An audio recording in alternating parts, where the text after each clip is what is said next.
Amir Khan's in his home here at the Wildcard Gym in Hollywood as he prepares for his December 10th showdown with Lamont Peterson in Washington, D.C. Although last week he was in Las Vegas with his trainer Freddie Roach as he was concentrating on Manny Pacquiao's important big fight with Juan Manuel Marquez. Doing really well, training gone good up to now. Sparring really hard. Freddie's happy the way things are going, and also Alex Ruiz, my strength conditioner.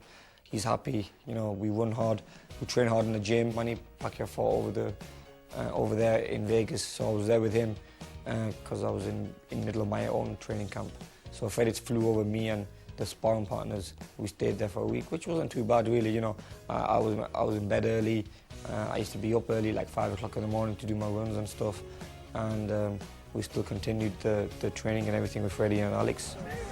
It was interesting to see just how well the American press and fans have taken to Amir. At the weigh-in for Manny's fight, the Bolton export was much in demand.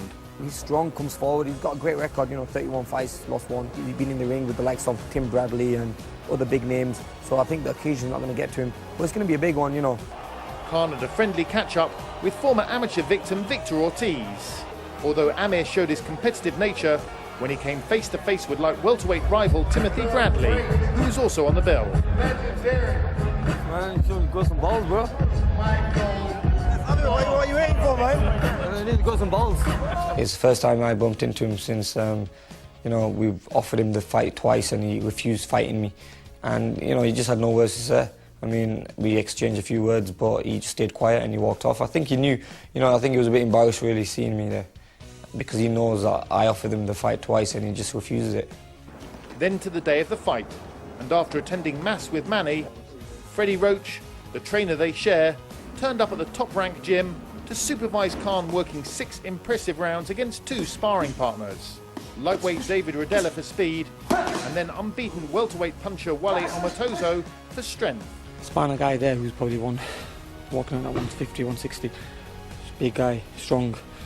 I think his record's 19 wins, undefeated, 17 knockouts. So he's got power in both hands. I don't think Lamont Peterson will be as strong as that. But, we can't underestimate him.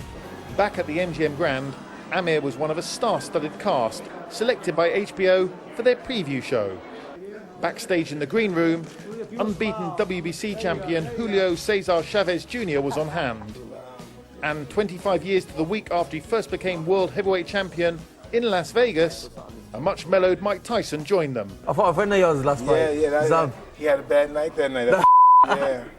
No, he was a nice guy afterwards. We had a chat and we had a chat with him after the fight and he was cool. Great man. No, nice guy. That's the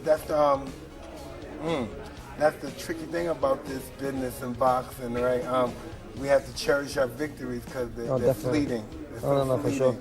And it's funny, you're on the ring with someone and you're beating them up, but after the fight, you're best friends again. So that's the thing about the sport, it's a family. You had the fight on Saturday. Yeah, Saturday, right? Saturday, yeah. I'm losing my I ain't see you get hit. No. Man. I ain't see that. You know what it is? I'm sparring today, so I normally spar on Fridays. So I thought it was Saturday. Got me going. I'm getting nervous for you, brother. Media demands continued throughout the day and into the night. Bradley successfully defended his belt to set up a possible future fight with Khan. Me and Amir Khan will get it on sooner or later. I'm going to sit down and talk to my manager, talk to the promotion company, see what direction they want to push me in. But that's definitely a fight on my list that I want to fight. I would definitely want to fight Amir Khan. But in what was supposed to be the decider of their trilogy, Pacquiao had a desperate, controversial struggle before scraping home on a majority points decision against Marquez. I'm happy about my performance of tonight, and honestly, what did I need to do to change the mind of the judges? Of course, the fans of Marquez is very disappointed, but we have to accept that that's part of the game, and the fight is close, but it's very clear that I won the fight. Even they're gonna watch in replay. So Freddie, now the dust has settled, what are your thoughts on that performance by Manny Pacquiao on Saturday night? It wasn't really our best performance, but I told him the last 2 rounds. I said, you need both these rounds to win the fight. I thought he went out and won those 2 rounds, and then have to pull off a slim decision. decision, you know, but it was a very close fight and could win either way. Now you concentrate on Amir Khan. How's he looking? Amir's doing great. We've been sparring in Vegas, and we've got a couple of sparring partners from the wild card, and it worked out really well. Is Peterson a decent test? Peterson, I think, is the best test yet. And funny, I was up in the Olympic Training Center and we're doing a routine workout, and he was part of the camp that was helping the kids get ready for the Olympics. So I ended up doing 2 rounds in the midst with him, and I found out I get a little knowledge about how strong he is on the inside and inside the pocket. He's very strong in the inside, and we definitely have to box this guy. Mayweather's making some noise, and Timothy Bradley's making noise now. Either one of them, no problem. In the meantime, December 10th, that's the date for your diaries. That's the one to look forward to for Amir Khan against Peterson.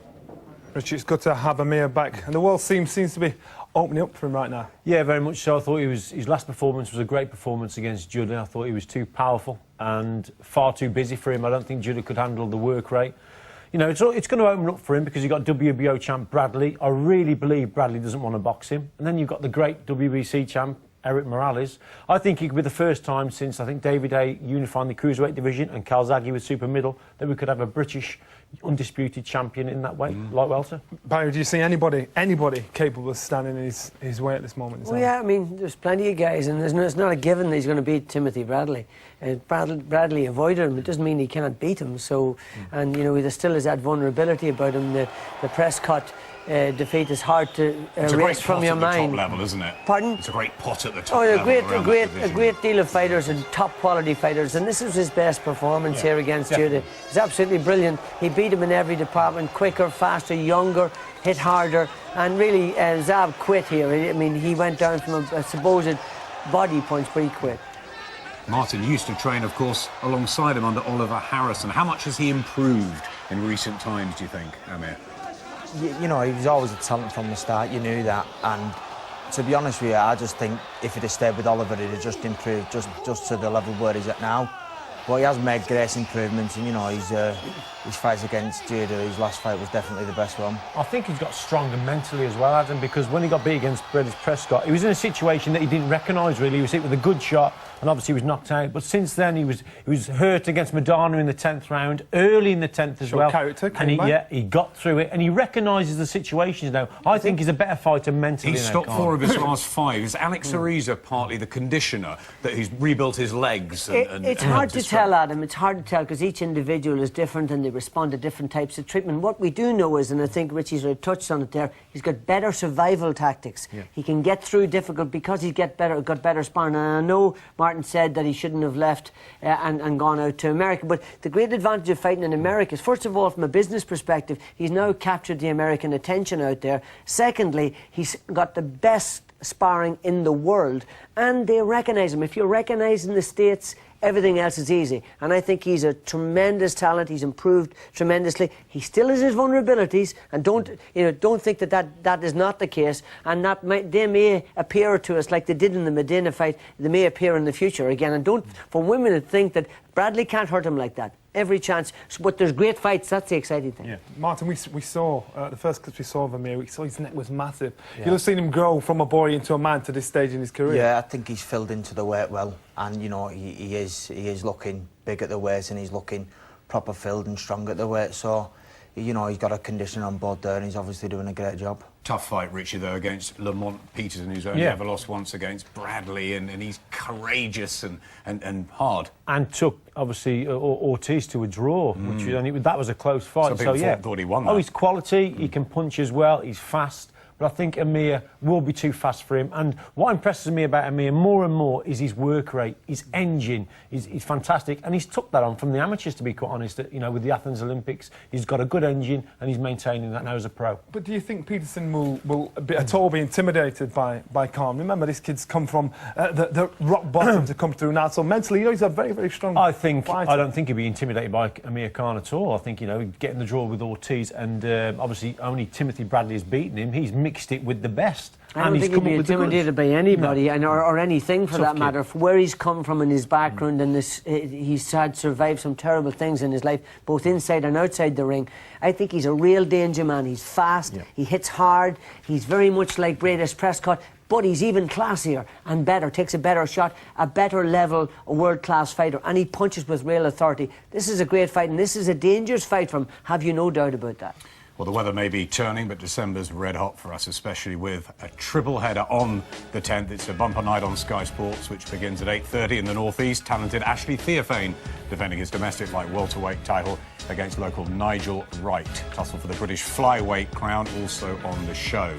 Germany then, as the world's leading heavyweight Vladimir Klitschko returns to defend his mantle against France's tough Jean-Marc Mormec. And our trip around the globe culminates with Amir Khan's battle against Lamont Peterson for the world 10-stone belts in the US capital, Washington, D.C.